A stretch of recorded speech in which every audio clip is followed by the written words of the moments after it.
শিল্পটা এলো যখন মানুষ পুরুষরা যেত জঙ্গলে শিকার করত, তখন মেয়েরা ঘরে থাকতো, এই গুহা এইভাবে থাকতো। তারা সেই গুহার সামনের যে জায়গাটা, খোলা জায়গা, একটা জায়গা থাকতো, সেইখানে তারা খোঁড়াখুড়ি করতো। এই খোঁড়াখুড়ি করতে তার মধ্যে কিছু বীজ পড়ে গেল। এই বীজ থেকে তারপর দেখলো একদিন যে চারা গাছ হয়েছে, সেই চারা গাছ থেকে গাছ হচ্ছে। তারা আস্তে আস্তে বুঝলো যে এইরকম ভাবে করলে গাছ বা ফলন ফলানো যায়। তার থেকে এলো চাষবাস। এগুলো কিন্তু আমি বলছি দুদিনে বলে ফেললাম, মানে কিন্তু এটা এক একটা পিরিয়ড, এক একটা মানে কয়েক লক্ষ বছর করে চলেছে। এই যখন চাষবাস করলো তখন কি হলো, তাদের হাতে কিছু অবসর, কারণ দিনের বেলা চাষ করলো, জানে কি আমাদের মাত্র মজুদ আছে গোড়ায়, আমরা খেতে পাবো। এবার সন্ধ্যেবেলা তাদের অপুরন্ত সময়, যখন প্রচন্ড বৃষ্টি পড়ছে, তখন কি করবে, গোড়ার মধ্যে বসে আছে। তখন তাদের মধ্যে এলো হাতের কাজ, বিভিন্ন বানানো, হাতের কাজ তৈরি করতে শুরু করলো। এবার তার সঙ্গে আস্তে আস্তে ভাষার যত উন্নতি হলো, তখন ওই যে সাউন্ড যেটা প্রকাশ করতো, সেটাই আস্তে আস্তে একটা সম্ভবত রূপ নিয়ে একটা কোরাস সং তৈরি। কিন্তু যা হতো সেটা সবাই কিন্তু কোরাস, কোরাস মানে জানো সম্মিলিত, সম্মেলক। এবার যখন আরো অনেকটা অ্যাডভান্স হয়ে গেল, তখন প্রথম গ্রিসে এই মঞ্চে অভিনয়ের ব্যাপারটা দেখা গেল। মানে যেটুকু ইতিহাস জানা যায়, তাদের সবচেয়ে প্রাচীন থিয়েটারের নিদর্শন আমরা পাই গ্রিস। সেটাকে গ্রিসকে বলা হয় যে অরিজিন অফ থিয়েটার। তো গ্রিসের কোথায় পার্টিকুলার জায়গায়, গ্রিসের পুরোনো গ্রিসের দুটো জায়গাতে দেখতে হবে, বলতে পারবে না?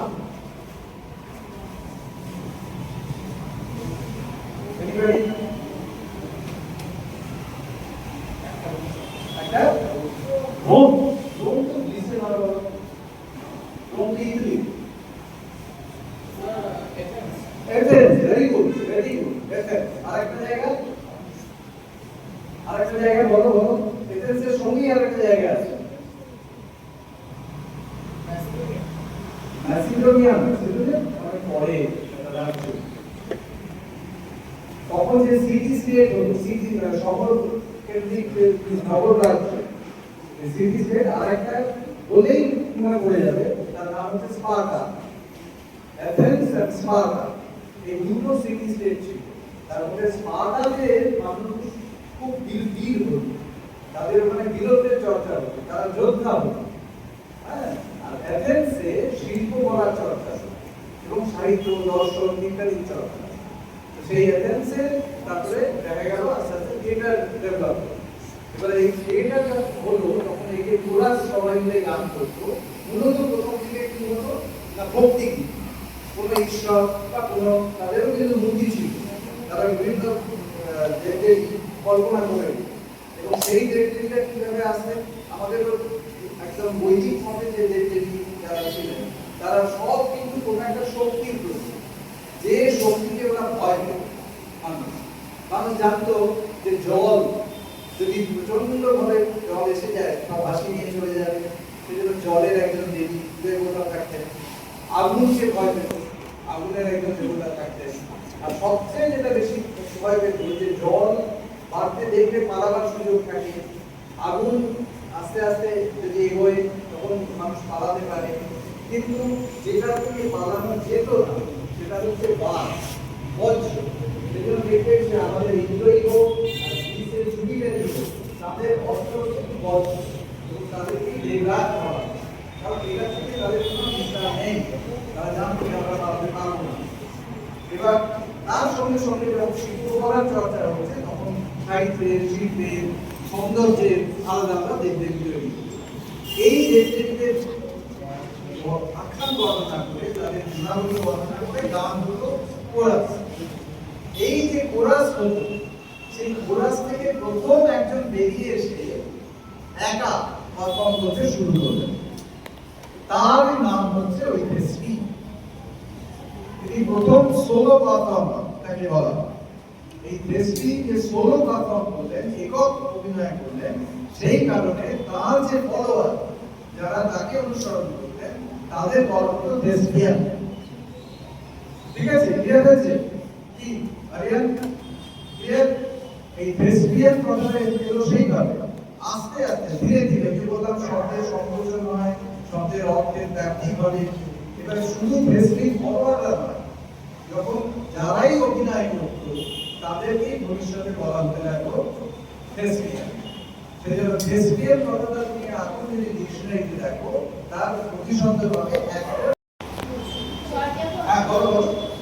শ্রুতি, বেদের আর এক নাম শ্রুতি। কেন না, বেদ যিনি জানেন, তিনি রচনা করেছেন, তিনি তার ছাত্রদের শোনাতেন, তারা ওই শুনে শুনে মনে রাখতেন, মনে রেখে আবার তাদের ছাত্রদের বলতেন, এই শুনে শুনেই চলত।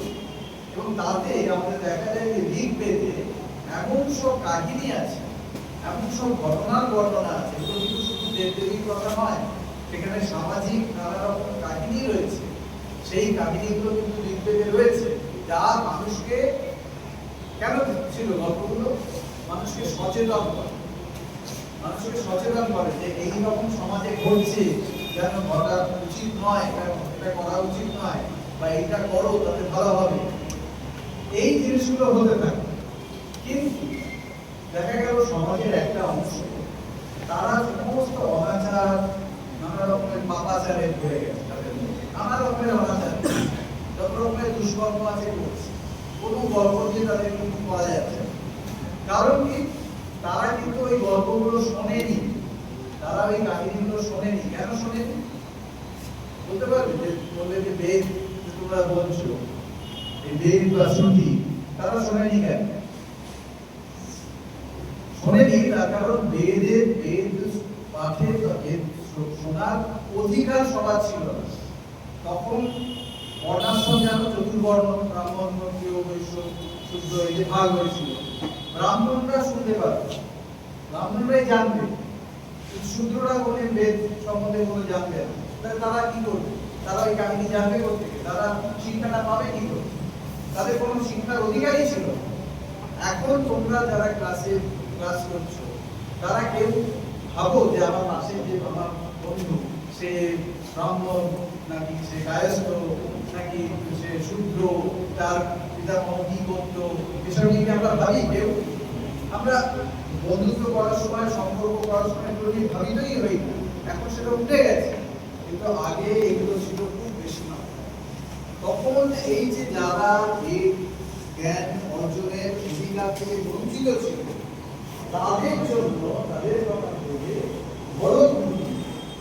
ভরতমুনি তিনি ব্রহ্মাকে বললেন, ব্রহ্মা কোনো দেবতাকে বলা একজন জ্ঞানী ব্যক্তি, তাকে বললেন যে প্রভু, এগুলো মানুষের অবস্থা, এদের জন্য কি করা যায়? এদের জন্য এমন একটা কিছু রচনা করা দরকার যেটা চোখে দেখা যায় এবং কানে শোনা যায়। তখন তিনি রচনা করলেন নাট্যশাস্ত্র। এই যে ভরতমুনির নাট্যশাস্ত্র, যেটাকে বলা হয় আমাদের এই ভারতবর্ষের নাটকের আদি গ্রন্থ, তাদের সমস্ত রকম ব্যাখ্যা করা আছে। তোমরা যদি ক্রিকেটের ইন্টারেস্ট হও ভবিষ্যতে, তখন তোমরা এখন শুধু এই তোমাদের বলে রাখলাম যে এই নাট্যশাস্ত্র কি রচনা করা হলো, যেটা সবার অধিকার থাকে, সেটাকে ব্রাহ্মণ, ক্ষত্রিয়, বৈশ্য ভাগ থাকবে না, সবাই তাতে জানতে পারবে, সবাই তাতে অংশগ্রহণ করতে পারবে।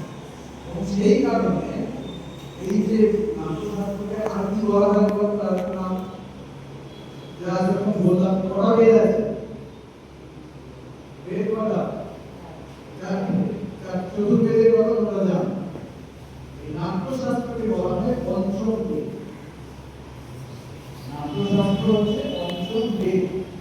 পঞ্চম বেদ হচ্ছে ভরতমুনি রচিত যে নাট্যশাস্ত্র, যেটাতে সকলের অধিকার এবং যেটা শোনা যায় এবং চোখে যায়। এই নাট্যশাস্ত্র যখন এলো, তখন এর পরিপূর্ণভাবে ডেভেলপ হলো।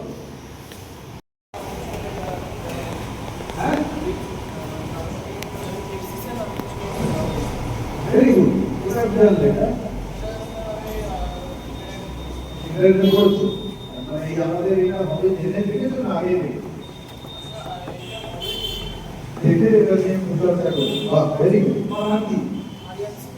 আলিয়ান সিংহ। সিনহা। আলিয়ান সিনহা। Very good. সবাই সবাই ওরকম একটা আত্মা দিয়ে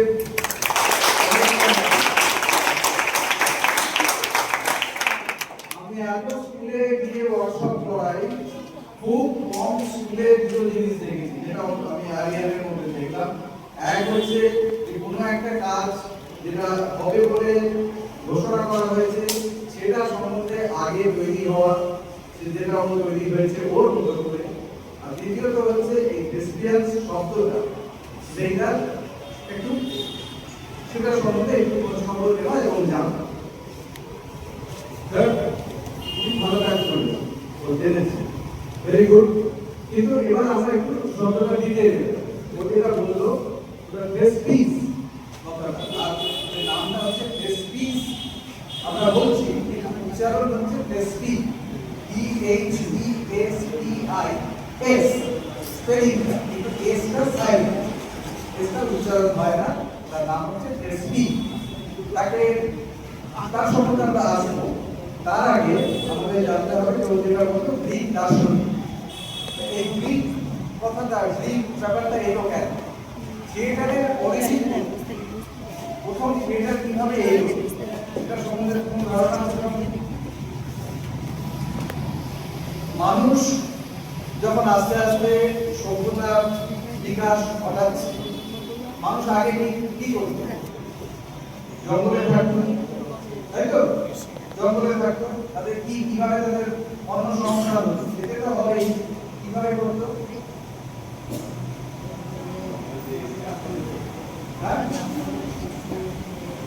পশু পাখি মেরে, বল তুমি বল, গাছপালা থেকে ফল খেয়ে এটা খুব ভালো পায়, সবাই শুধু ওইটাই করে। এই যে পশু পাখিদের যে মারা, সেটাকে কি বলে? শিকার করা। শিকার করা, যাকে ইংরেজিতে কি বলে? হান্টিং। হান্টিং। আর এই যে ফলমূল যেটা বলছো গাছপালা থেকে, সেটা তো পেড়ে নিতে, তাই তো? এই যে তার মানে কি হলো, ওরা শিকার করতো আর ফলমূল জোগাড় করতো, যেটাকে ইংরেজিতে ওদেরকে বলা হয় কি? এই গ্রুপ থেকে বলো বলো হান্টার। কিন্তু হান্টারটা ফলমূলের সঙ্গে সম্পর্কিত নয়, এই জন্য এদেরকে বলা হতো hunter gatherer. Hunter gatherer. Human civilization is a very early stage, they were hunter gatherers. তার মানে তারা শিকার করতো এবং জোগাড় করতো, ফলমূল জোগাড়। এইবারে কি হলো, তারা আস্তে আস্তে, তখন তাদের না জীবনটা ছিল খুব অনিশ্চয়তা, কারণ পশু পাখি মারতে গেলে কি হয়, পশু তো আক্রমণ করবে, সুতরাং তাদের যে কোনো সময় প্রাণ চলে যেত। গভীর জঙ্গলে গেছে, সেখানে অন্য কোনো বিপদের মধ্যে পড়তে পারত। সেজন্য তাদের বেঁচে থাকার জন্য যেটুকু করা দরকার, তার বাইরে তাদের কিন্তু কোনো সুযোগ ছিল না নতুন কিছু করার। এবার মানুষ যখন আস্তে আস্তে শিকারটা করে ফেললো, তখন তারা কি করলো, ওই শিকারটা নিয়ে দেখবে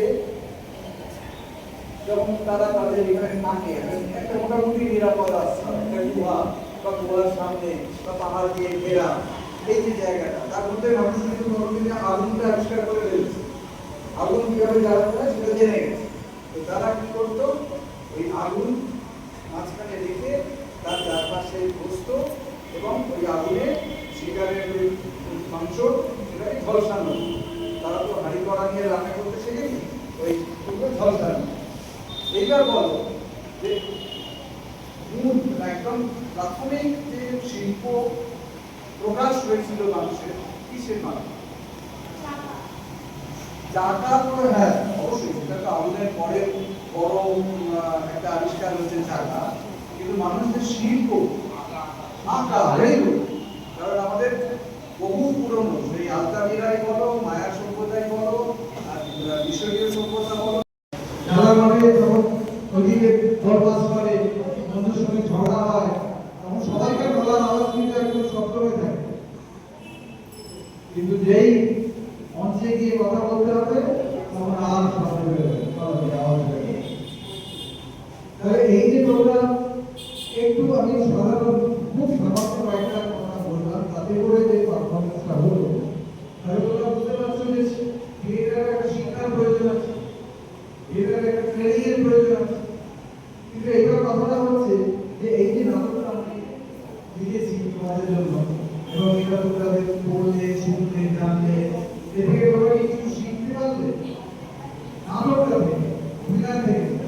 নাটকের বিষয়বস্তু থেকে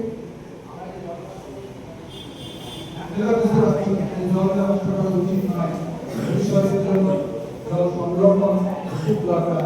তার মানে আমরা শুধু ক্রিয়েটারে কাজ করলাম না, আমরা এনভায়রনমেন্ট সংক্রান্ত একটা এখানে চর্চা করলাম, এনভায়রনমেন্ট বিষয়ে আমরা আলোচনা করলাম, তাই তো? একই অনুযায়ী এবারে কথাটা হচ্ছে যে আমরা আগেই বলেছিলাম যে তোমরা, আমি চাই না যে তোমরা কেউ অভিনেতা হও ভবিষ্যতে। কেন চাই না? যদি তোমাদের মধ্যে খুব প্রতিভা থাকে, যদি তোমরা খুব জোরে লেগে থাকো, তাহলে নিশ্চয়ই তাতেও তোমরা এক্সেল করতে পারবে, ভালো করতে পারবে, অনেক উন্নতি করতে পারবে। কিন্তু মনে রাখবে, আমাদের দেশে এখনো অভিনয় করে জীবনযাপন করা, জীবিকা নির্বাহ করা তত সোজা নয়।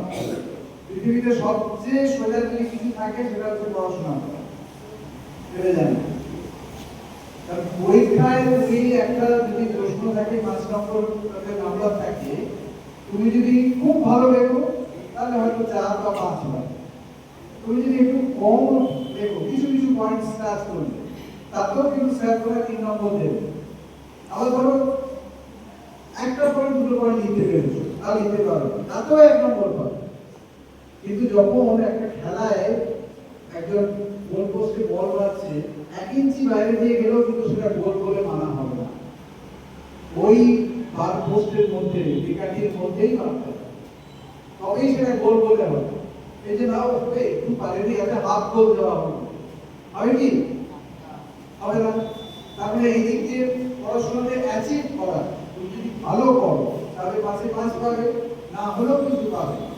এবার যদি পড়াশোনা করে তোমরা আগে পরীক্ষা দাও, চাকরির পরীক্ষা বা অন্য কোনো প্রফেশনে যাও, সেখানে কিন্তু দেখবে আমাদের দেশে কত অসংখ্য আইএএস অফিসার আছে, কত অসংখ্য আইপিএস অফিসার আছে, কত মানুষ চাকরি করছে, আমরা তাদের নাম জানি না, কিন্তু সবাই কিন্তু রাষ্ট্র শাসন করছে।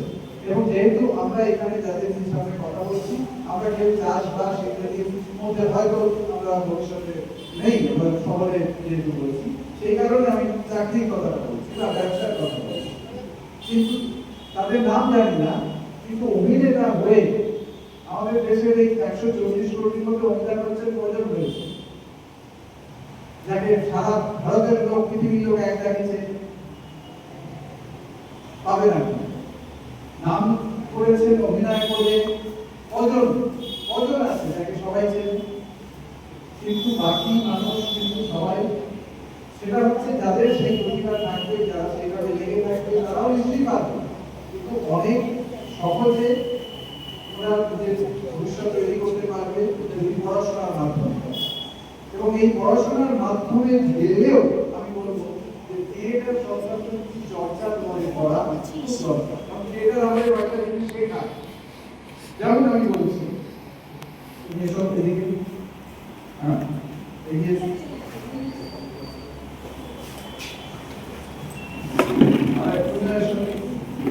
তুমি তোমার কি একই ক্লাসে পড়ো? এই তুমি অনেক সিনিয়র। আচ্ছা, এখানে তুমি মানুষের বলে আসবে পেছনে না, পিছনে এরকম বডিটা ছেড়ে দিন, পারবে? মাথা উঠে যাবে না তো? দেখি কিরকম পাবো। ভয় লাগছে তো? ঠিক ভয় লাগছে, কারণ খুব স্বাভাবিক, যদি পড়ে যাও তাহলে কি হবে? তোমার লেগে যাবে, মাথাটা বেড়ে যাবে। কিন্তু আবার ধরো নাটকের একটা জিনিস থাকে অনেক সময়, যে একজন মাথা ঘুরে পড়ে গেল, পড়ে যায়, দেখাতে হয় তো, তখন কি করবে? এবার তুমি এখানে দাও, এখানে দাও, ওদিকে আমার দিকে তুমি ওর পেছনে দাঁড়াও, এবার পেছন দিকে পড়ো, তোমার যদি মাথাটা ঘুরে গেছে করছো, আরো অপারেশন, পা পেছনে যাবে না, পড়ো, পা পেছনে যাবে না, ও ধরবে তো। গুড। এইটা তাহলে কি হলো, ও প্রথমে পড়তে পারছিল না, ভয় পাচ্ছিল, কিন্তু পরে পড়লো। পরে পড়লো কেন? হ্যাঁ, ওর উপর ভরসা করে পড়লো। তার মানে এই ভরসা, ট্রাস্ট, এইটা আমাদের কিন্তু থিয়েটার শেখায়। থিয়েটারে এই জিনিসগুলো আমরা কিন্তু করি। রোমেও বড় বড় স্টেজ তৈরি হতো এবং গোল স্টেজ হতো, যার একটা ভাঙাচোরা অবস্থায় এখনো পাওয়া যায়। তার নামটা জানো? রোমের খুব বিখ্যাত, সেই যুগের সপ্ত আশ্চর্যের একটা কলোসিয়াম, রোমের কলোসিয়াম, যেখানে অপর করা হতো, তারপরে ওই অন্তর্যুদ্ধ হতো, তারপরে গ্ল্যাডিয়েটরদের যুদ্ধ হতো, সবই কিছু ওইখানে হতো কলোসিয়াম। তারপরে তারপরে আস্তে আস্তে সেটা গেল ইংল্যান্ডে। ইংল্যান্ডে তখন অভিনয় শুরু হলো, থিয়েটার হলো। কিন্তু আমাদের দেশ কি পিছিয়ে রয়েছে? ভারতবর্ষ তো থিয়েটার হয়েছে। আমাদের প্রাচীন সংস্কৃত সাহিত্যে প্রচুর নাটক, ভালো ভালো নাটক। কালিদাস নাটক লিখেছেন, ভাস বলে একজন ছিলেন, তিনি নাটক লিখেছেন। এই যে নাটকগুলো এখানে হয়েছে সেটা কিন্তু খ্রিস্টপূর্ব 2 শতাব্দী। আর গ্রিসে যেটা হয়েছে জানা যাচ্ছে সেটা খ্রিস্টপূর্ব 6 শতাব্দী। মানে খ্রিস্টের জন্মের 600 বছর আগে যদি গ্রিসে হয়, আমাদের এখানে কেউ কেউ বলেন যে আরো প্রাচীন ছিল, কিন্তু তার নিদর্শন পাওয়া যায় না। আমরা এই খ্রিস্ট জন্মের 200 বছর আগে থেকে নিদর্শন পাই। এবং তোমরা যদি, আমার দেখার সৌভাগ্য হয়েছিল, ওই উড়িষ্যাতে একটা জায়গা আছে মায়ানপাত, হয়তো নাম শুনে থাকবে, ঝাড়সুগুড়া থেকে যেতে হয়। সেইখানে গিয়ে আমি অবাক হয়ে গেলাম এবং পরে চর্চা করে দেখলাম যে আমাদের এখানে প্রাচীনতম যে স্টেজ পাওয়া যায় সেটা ওখানে পাহাড়ের গায়ে রয়েছে। পাহাড়ের মধ্যে, পাহাড়ের উপরে একটা 3 লেয়ার স্টেজ রয়েছে এবং তার উপরে দুদিকে ঘর রয়েছে।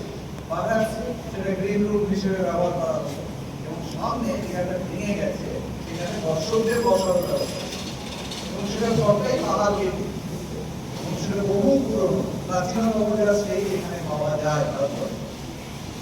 আমার দেখার সৌভাগ্য হয়েছিল। তোমরা যদি কোনদিন ওইদিকে বেড়াতে যাও তোমরাও দেখবে। আমাদের এখানে যখন নাটক থিয়েটার শুরু করে এগিয়ে এসো এইখানে।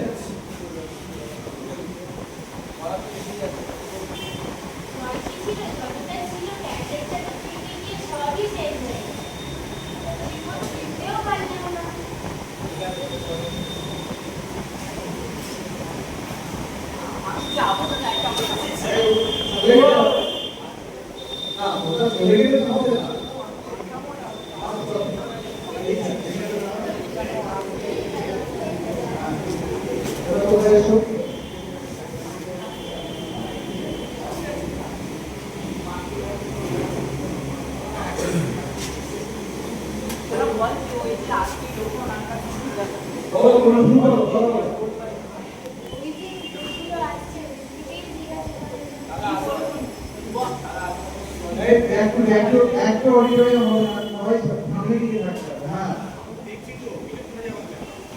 এদিকে, হ্যাঁ, এইবার গুড, ভেরি গুড।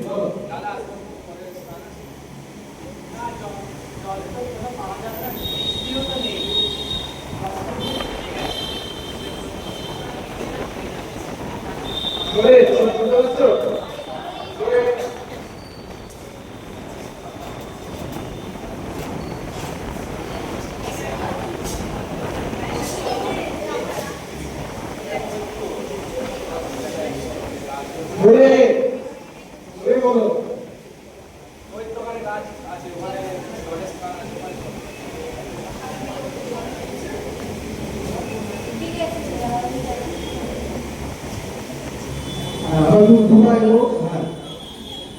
এবার দিনও দেখতে পেয়েছে।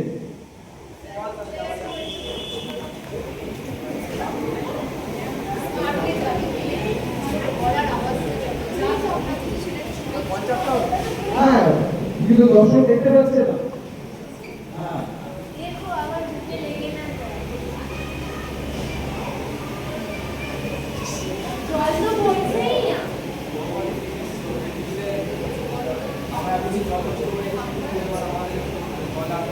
জোরে জোরে আমরা এত জল নষ্ট করেছি পৃথিবীতে এবার জল নেই ঢোকো ছেলে যদি ঢোকো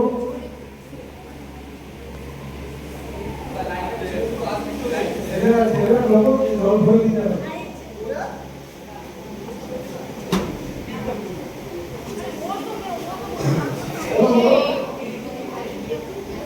কারেন্টটা মনে পড়ছে না বলে আমাদের একটু জল ভরে দেবে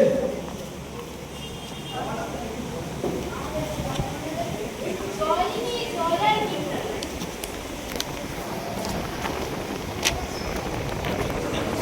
সম্পন্ন করা হয়। ভেরি গুড এই সাধারণ কথা তোমরা সবাই জানো সাহস করে বলছো যেখানে কোনো কাজ করা হয় কর্ম মানে কাজ আর শালা মানে একটা স্থান যে সেই জায়গাটাই হচ্ছে যেখানে ওয়ার্কশপ এই ওয়ার্কশপ কিন্তু শুধু যে থিয়েটারে হয় তা তো নয় এই একটা মোটর ওয়ার্কশপ হতে পারে যেখানে মোটর গাড়ি তৈরি হয় বা ফুলের কাজ হয় হ্যাঁ বিভিন্ন রকমের ওয়ার্কশপ এবার আমরা আসি তার সঙ্গে আরো কিছু কিছু শব্দ এখানে আছে প্রথমেই রয়েছে দেখো থিয়েটার ওয়ার্কশপ তার মানে এই যে ওয়ার্কশপটা তোমরা বুঝবে বা নাট্য কর্মশালা বুঝবে থিয়েটার কথাটা আমাদের একটু বুঝতে হবে থিয়েটার আমরা যে নাটক কথাটা বললাম সেটা কিন্তু বলে ইংরেজিতে যেটাকে বলে ড্রামা বা প্লে সেটা হচ্ছে নাটক তাহলে থিয়েটারটা কি থিয়েটার বলতে কি শুধু এই লিখিত নাটকটা নাকি অন্য কিছু বলো আচ্ছা এখানে ছাত্রী কজন আছে মেয়ে একজনই আছে তাই বাহ আরেকজন আছে আচ্ছা তাহলে তুমি এখানে কলেজের বেলা অন্য না একেবারে তোমার আছে আরেকজন আছে স্যার সে তো অন্য ক্লাসে ও আচ্ছা আচ্ছা বলো থিয়েটার বলতে তোমরা কি বোঝো কে কি বোঝো একটু সুন্দরভাবে বললো ভয় কিছু নেই বলো যা মনে হয় বলো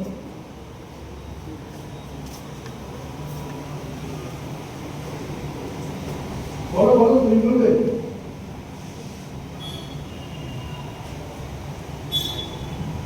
তোমরা কি থিয়েটার কথাটা শোনোনি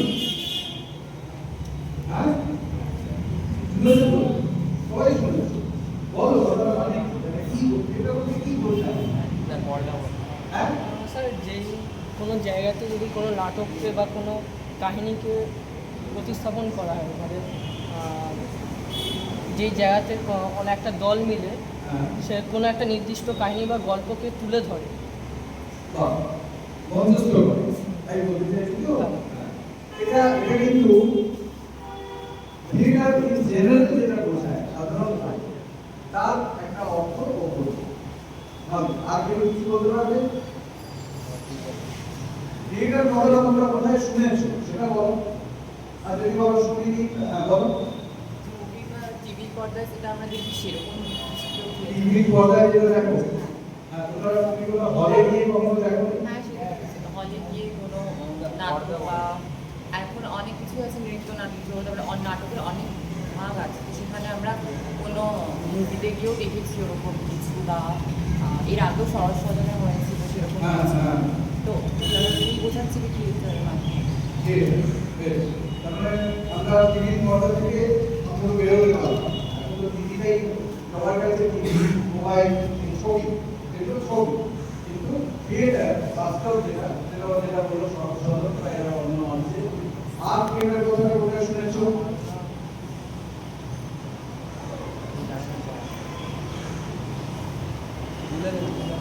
হ্যাঁ থিয়েটার কথাটা কেউ শোনেনি কোথাও তোমরা কেউ কোনোদিন কোনো হসপিটালে যাওনি গেছো সেখানে কোনো থিয়েটার দেখেছো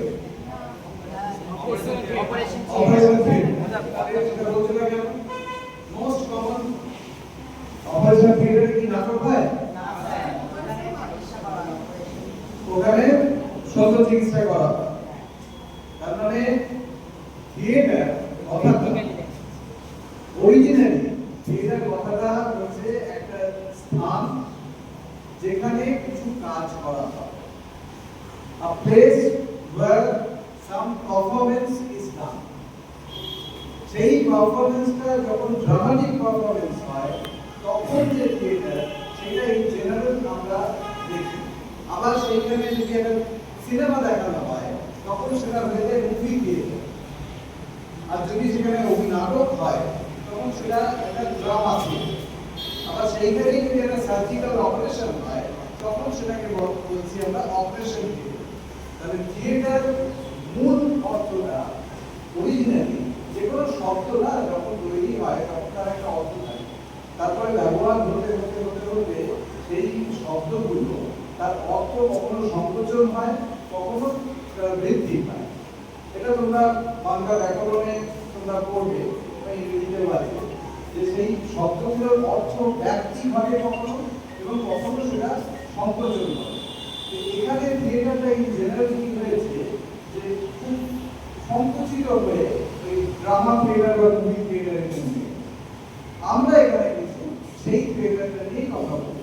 তাহলে থিয়েটার ব্যাপারটা বুঝলে আর ওয়ার্কশপ কথাটাও বুঝলে কি সবাই বুঝেছো না? কারণ পড়ানো হলো কিন্তু সেই জায়গাটা দাঁড়িয়েছে সেখানে কেউ দেখতে পাচ্ছে না, তাহলে দর্শকের কোনো কাজ হবে? দর্শক কি আনন্দ পাবে? সুতরাং তার মধ্যে একটা আলাদা করে আলো ফেলতে হবে, মানে আলো এলো। এবার এই রাজা কোথায় গেছে? বাড়িতে আছে, জঙ্গলে গেছে, নাকি সবাই বসে আছে? এইটা বোঝানোর জন্য একটা আবহ তৈরি করতে হবে। যদি দেখা যায় যে অনেক এই যে আমরা এখানে আছি, যদি তারা সবাই চুপ করে যায়, চারপাশে শুধু গাড়ির আওয়াজ যদি শোনা যায়, তাহলে আমরা কি বুঝবো যে আমরা একটা শহরে আছি, তাই তো? কিন্তু আবার যদি ধরো সবাই চুপ করে আছি, গাড়ির আওয়াজ নেই, শুধু পাখি লাগছে, কোথাও একটা গাছের পাতা হাওয়া দিচ্ছে, তার শব্দ শোনা যাচ্ছে, তাহলে কি বুঝতে হবে আমরা গ্রামে আছি। এই যে আবহটা তৈরি করা হলো সেটাও নাটকের সহায়তা করছে। ছাত্র যখন যারা দেখছে তোমরা যখন দেখছো তখন কিন্তু তোমাদের মানে অবচেতনই এটা কাজ করে যাচ্ছে, তোমরা জানছো না যে এই জিনিসগুলো ঘটে গেছে। এই সবটা মিলিয়ে একটা নাটক তৈরি এবং তার সঙ্গে এলো অভিনয়। যে তার বিভিন্ন সময় অভিনয় তোমরা সবাই জানো, সবাই করো, করো না? হ্যাঁ, অভিনয় তো সবাই করি আমরা, করো তো। এই যে হাসছি এটাও তো একটা অভিনয়, বা কেউ শুরু করে আছে, বা ধরো এই যে স্কুলে স্যাররা রয়েছেন, যাই হোক স্কুলে পড়া করে আসনি, স্যারকে বললেন স্যার কালকে না আমার একটু শরীরটা খারাপ হয়েছিল, না আমার প্রচন্ড পেট ব্যথা করছিল। হ্যাঁ, বলো তো বলে, কিন্তু সেইটা যে বলো এত বিশ্বাসযোগ্য ভাবে বলো যে স্যার জানেন তাদের কথা বলছি, কিন্তু কিছু বলতে পারছি না। এই যে বিশ্বাসযোগ্য করে তোলা সেটাই কিন্তু, এবং সেটা যখন তুমি নিজের কথা বলছো তখন কিন্তু আর সেটাকে আমরা একদিন বলছি না, বলছি কখন? যখন অন্যজন কেউ একটা তোমার লিখে দিচ্ছে যে এইটা তোমাকে বলতে হবে এইভাবে, একটা স্ক্রিপ্ট দেওয়া হচ্ছে, সেইটাকে তুমি তোমার মতো করে তুমি নিজের তৈরি হয়ে নিজের মতো করে যখন অভিনয় করে দেখাচ্ছ এবং দর্শক বিশ্বাস করছে যে এই লোকটা একদিকে এই লোকটা নয় ওই ক্যারেক্টার, তখন সেটা কিন্তু আদর্শ অভিনয় বলে মনে হয়। অভিনয় আমরা সবাই করি, এবং যে কারণে কোথাও থিয়েটার আমি করবো লোকে বলে, কিন্তু অভিনয় শিখতে হয় না। অভিনয় করার অনেক শিক্ষা আছে, অনেক পদক্ষেপ আছে, ধীরে ধীরে এগোতে হয়। এবং আমি জানি যে তোমাদের এখানে হয়তো আদৌ কেউ ভবিষ্যতে অভিনেতা হবে, এবং আমি চাইও যে তোমরা অভিনেতা, কিন্তু থিয়েটার সম্বন্ধে জানতে হবে, থিয়েটারের প্রতি আগ্রহী হবে, কেন সেগুলো আমরা পরে আছে।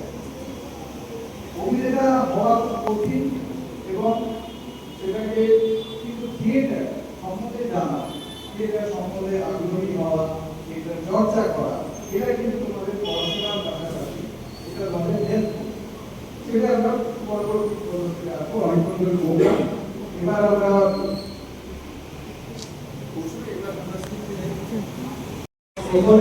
এখানে যে কলটা কল করছিল কারণ ওই কলের মধ্যে হাওয়া ঢুকে গেছিল। তো যখন হাওয়া ঢুকে গেছিল তখন পাম্প করলে জলটা উঠছে না। তো যখন ওই উপর থেকে বোতলটা নিচে জলটা ঢালা তখন হাওয়া যেটা ছিল সেটা ওই জলটা করার পরে বেরিয়ে গেল এবং তারপর যখন জলটা বন্ধ করলো তখন জল পড়লো। সবাই একটা জোরে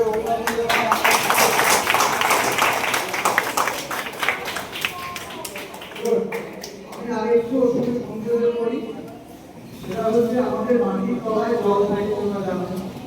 সেই জলটা কুয়োতে আমরা দেখতে পাই, কুয়ো যেটা পাতকুয়া বলে। আবার সেইটাই যখন একটা নলের মাধ্যমে উঠে আসে তখন সেটাকে আমরা টিউবওয়েল বলি। এবার সেই টিউবওয়েলের মধ্যে টিউবওয়েলের ভেতরে একটা টিউব আমরা দেখি যেরকম একটা পাইপ ভেতরে ঢুকে গেছে, তার মধ্যে কি থাকে? হ্যাঁ, তার কি মতো থাকে? সেটাকে কি বলে? উপরে জলকে টানে না, টানে, কিন্তু সেটাকে নাম থাকে না। ওটা অনেক জায়গায় থাকে, দেখবে যে আজকাল যে মেয়েদের কালি আছে তার ভেতরেও থাকে। কেউ বলতে পারবে ওরা খ্রিস্টান কথাটা শোনি? হ্যাঁ, খ্রিস্টান শুনেছো? খ্রিস্টান কথা হচ্ছে পাইপের মধ্যে, এটা একটা পাইপ, শুনতে পাচ্ছ? এই পাইপের মধ্যে এইটা দেওয়া রয়েছে, ধরো এইভাবে রয়েছে, এটা একদম টাইট। এর ভেতরে জল ঢুকে যাচ্ছে, এই জলে যখন টাচ করছে, জলে টাচ করছে, এটা উপরে উঠে আসছে যখন ওখানে ভ্যাকুয়াম তৈরি হচ্ছে, ওই ভ্যাকুয়াম নিয়ে জলটা উঠে আসছে, ভ্যাকুয়াম তৈরি হচ্ছে, হাওয়া না।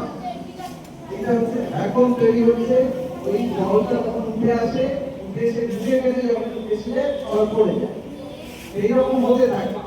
এবার গ্রীষ্মকালে কি হয়, আমাদের গলার জলের লেভেলটা নেমে যায়, এতটা নেমে যায় যে ওই মিশ্রণটা যত অবধি করা আছে সেটা জলটা কাজ করতে পারছে, কারণ সেটা তো উঠছে, কি হচ্ছে, হাওয়াই থাকছে ভেতরে।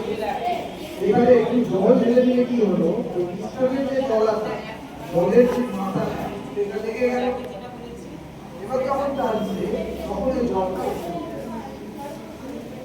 এটা হচ্ছে পেছনে টিকিট গাছ, গাড়ি নাটক করা বলবো না, সবাই বুঝতে পেরেছো? ক্লিয়ার হচ্ছে ব্যাপারটা? এই জলটা এগিয়ে আবার যদি ওটা ছেড়ে দেওয়া হয়, জল আরো বেশি আকর্ষণীয় এবং গ্রহণযোগ্য হবে। তোমরা যে সাহিত্য পাঠ করো সেই সাহিত্য পাঠ আরো বেশি আকর্ষণীয় হবে যদি নাটকের সঙ্গে সম্পৃক্ত হয়। তো আমরা সেই রকম একটা আয়োজন দেখছি। ক্রিস্টিয়ান্স গোষ্ঠী তারা আজকের একটা ওয়ার্কশপের আয়োজন করেছে। তোমরা খুব সুন্দর করে সেই ওয়ার্কশপে অংশগ্রহণ করবে এবং যে ওয়ার্কশপ থেকে তোমরা যেটা শিখবে সেটা অন্তত গ্রহণ করবে এবং পঠন পাঠনের সঙ্গে সঙ্গে তোমরা সেই বিষয়টাকে মাথায় রাখার চেষ্টা করবে, যার মধ্য দিয়ে কিন্তু নাটকের পাশাপাশি সাহিত্য একটা সম্মিলন করবে, সম্পৃক্ত হবে এবং জীবনের পথে আমাদের সব কিছু প্রয়োজন আছে, অনেক কিছু শেখার আছে। তো সেই শিক্ষণীয় একটা বিষয় নাট্য কর্মশালা আজকে তোমাদের কাছে উপস্থাপন করবেন এসপিএমস গোষ্ঠীকে ধন্যবাদ। আর সেই সঙ্গে আজকে বিদ্যালয়ের পক্ষ থেকে মাননীয় ভারপ্রাপ্ত শিক্ষক মহাশয় প্রথমত সংক্ষেপে এই এসপিএমস গোষ্ঠীকে স্বাগত ভাষণ দিচ্ছেন বা স্বাগত জানাচ্ছেন। খুব সংক্ষেপে বিদ্যালয়ের ভারপ্রাপ্ত শিক্ষক মহাশয়কে অনুরোধ করব আপনাকে কিছু বলার জন্য।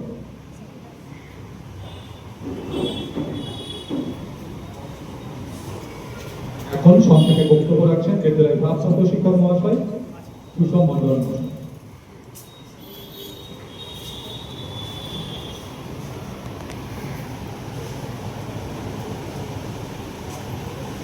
আজ ৩রা জুলাই এসবিএম নাট্য সংস্থার কয়েকজন ব্যক্তিত্বকে আমরা পেয়েছি একটা নাটকের ওপর ওয়ার্কশপ করার জন্য। এই ওয়ার্কশপ আমাদের স্কুলে এবারে প্রথম একটা উপস্থাপন করার চেষ্টা করছি, যার মধ্যে দিয়ে তোমরা শুধুমাত্র পঠন পাঠনের মধ্যে দিয়ে নয়, একটা ওয়ার্কশপের মধ্যে দিয়ে কিভাবে নাট্য শিল্প গড়ে ওঠে সেই সম্পর্কে একটা ধারণা পাবে। এই এসবিএম নাট্য সংস্থা নিজেরাই আমাদের সঙ্গে যোগাযোগ করে এরকম একটা ওয়ার্কশপ করে তোমাদেরকে সাহিত্যের প্রতি এবং নাটকের প্রতি আরো গভীরভাবে একনিষ্ঠ হওয়ার সুযোগ করে দেওয়ার জন্য আমাদের কাছে একটা প্রস্তাব দিয়েছিল।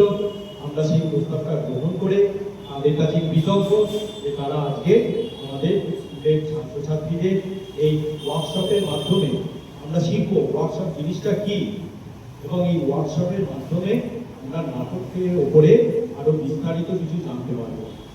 আমি আবার একবার ধন্যবাদ জানাই এই নাট্য সংস্থাকে এবং তাদের কর্মসূচিকে সাফল্যমণ্ডিত করার জন্য তোমাদেরকে গভীর আগ্রহ সহকারে একটু শোনার জন্য আবেদন করছি। এই বলে আমি আমার সংক্ষিপ্ত বক্তব্য শেষ করছি, যাতে পরবর্তী অনুষ্ঠানটা তোমরা ভালোভাবে শুনতে পারো। যদি সবাই না দেখতে পাও তাহলে বলবে। এই আমি হাঁটছি,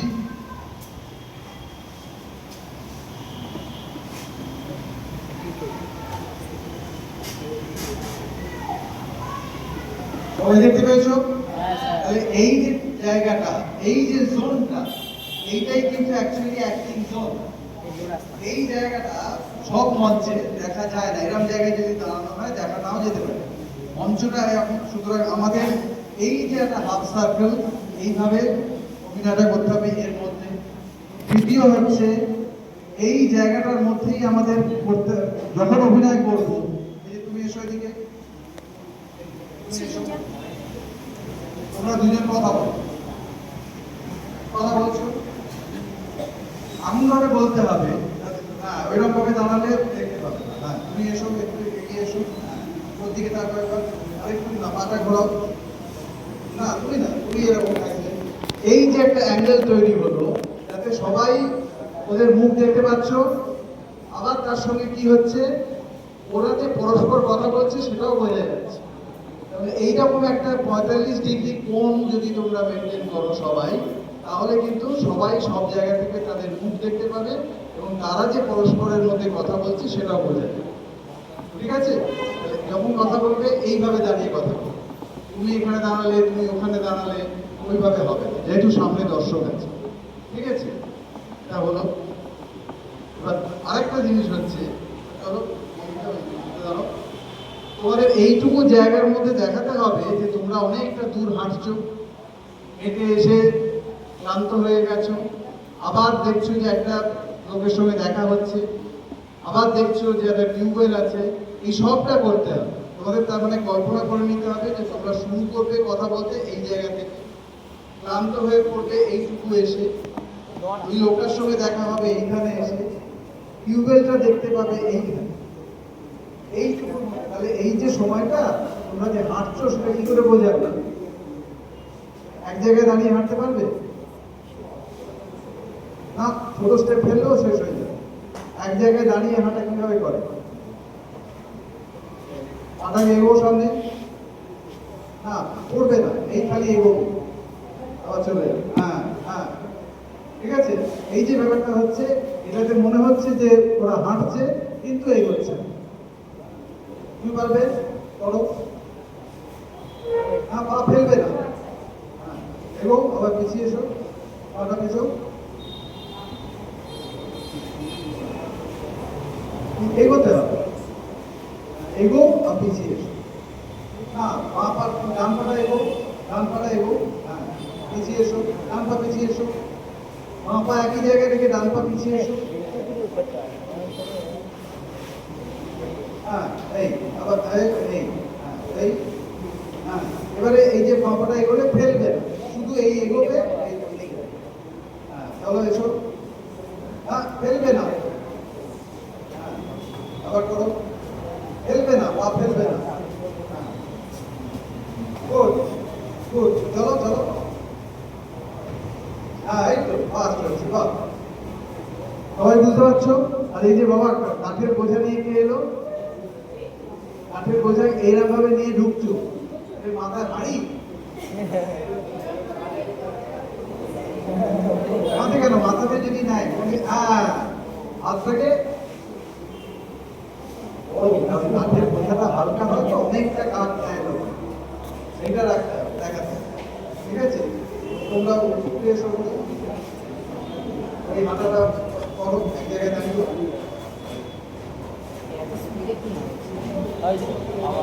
সবাই দেখছো? এইবার আবার ওইটা করো তোমরা, এবার স্ক্রিপ্টটা দেখে দেখে করবে, দেখে বলো রাস্তা দিয়ে হাঁটছে, তারা বাস থেকে নেমেছে, নেমে গ্রামের রাস্তা দিয়ে হাঁটছে এবং তাদের অত্যন্ত তারা তৃষ্ণার্ত চেষ্টা পেয়েছে, কিন্তু কোথাও জল পাচ্ছে, তাদের সঙ্গে একটা জলের বোতল, সেটা শেষ হয়ে গেছে জল, তারা হাঁটছে, মহিলা বলছে আমি আর একটু হাঁটতে পারবো না, আমি আর পারছি না হাঁটতে, তো পুরুষ তার স্বামী হয়তো বলছে যে চলো একটু এগিয়ে চলো, দেখি কোথাও জল, বলছে তুমি এখান থেকে হোক জল নিয়ে এসো, তখন বলছে শুধু শান্ত চারদিকে মা, কোথায় জল পাবো, একটা বাড়িও দেখা যাচ্ছে না, একটা গাছও দেখা যাচ্ছে, তবে একটু দূরে হয়তো কোনো গ্রাম থাকবে, তো আবার ওরা হাঁটছে, হাঁটতে হাঁটতে মহিলা বসে পড়ছে, আর পাচ্ছেই না, তখন দেখা যাচ্ছে দূর থেকে কয়েকজন শুকনো কাঠের কাঠ কেটে জঙ্গল থেকে নিয়ে আসে, জানো তো মাথায় জ্বালানি করার জন্য, সেরকম নিয়ে দু একটা আসে, তাদেরকে ওই লোকই ডাকছে, শুনুন শুনুন ভাই, তখন বলছে যে হ্যাঁ বলুন, বলছে এরকম খুব কষ্ট পাচ্ছি, জল কোথায় কখন বলতে পারবেন? এই তোমরা শুনছো না? এই সামনে,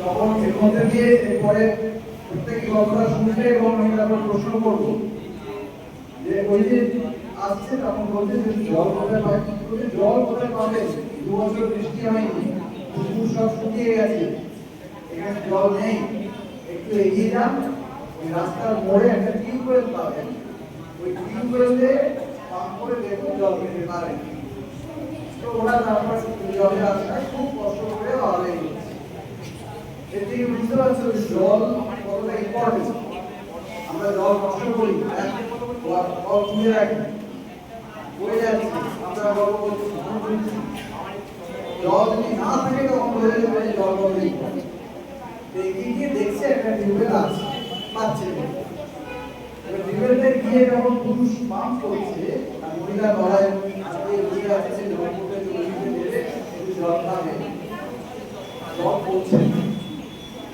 যতই পাম্প করছে জল পড়ছে, এই সময় ওরা হতাশ হয়ে যাচ্ছে, তখন ওইখান থেকে গ্রামের কিছু ছেলে আসছে, ছোট ছেলে, তারা এসে বলছে, ছেলে বা মেয়ে, তারা এসে বলছে যে আমাদের একটু জল ভরে দেবে, বলছে জল জলই পাচ্ছি না, আমরা এসে পাচ্ছি না, তোমাদের জল ভরে দেবে, বলছে আমরা তো দিতে পারি না, আমাদের একজন নেই,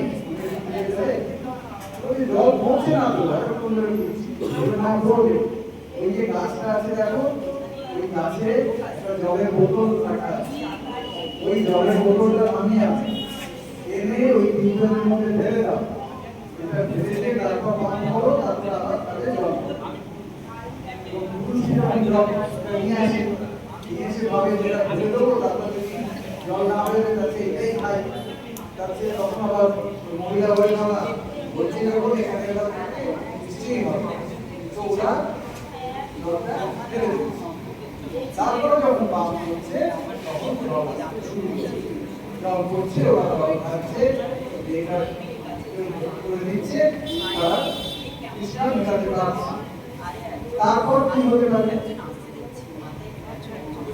বল দেখি, তারপর ইমাজিনেশন অপমান, ওই যে ছেলে বা ছেলে কি বাচ্চা এসেছিল, তারা কি করবে, জল জল তাহলে আর তারপর কি করবে? আর কি ওখানে দাঁড়িয়ে থাকবে? হ্যাঁ? জলটা নিয়ে চলবে। আর এই পুরুষ আর মহিলা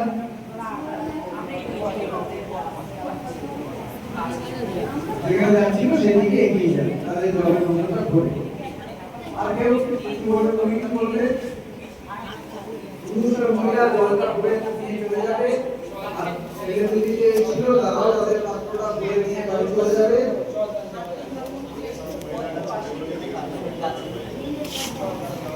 জল কেন পড়বে? আগে পড়ছিল। আর সেটা তো ওই বাচ্চাদের পক্ষে বলা সম্ভব না, ওরা শুধু দেখে ওইটা হচ্ছে তাই। তোমরা বলবে না, তোমরা এর পিছনে যে বিজ্ঞানটা আছে সেটা সুন্দরে বলো। তোমরা আগে আমরা নাটকটা শেষ করি, তারপরে কি হবে? মনে করো এইখানে নাটকটা শেষ হয়ে গেল, তাহলে এরা চলে গেল, ওরা বাড়ি চলে গেল, আবার তো কেউ এরকম তৃষ্ণার্ত অবস্থায় আসতে পারে, আর কি হবে? সে কি করে জল পাবে? হ্যাঁ,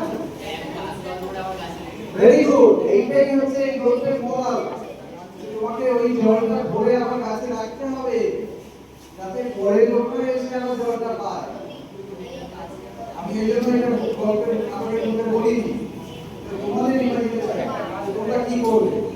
তোমার পরের লোকটা যেন ভাববে আমি নিজেরটা হয়ে গেল।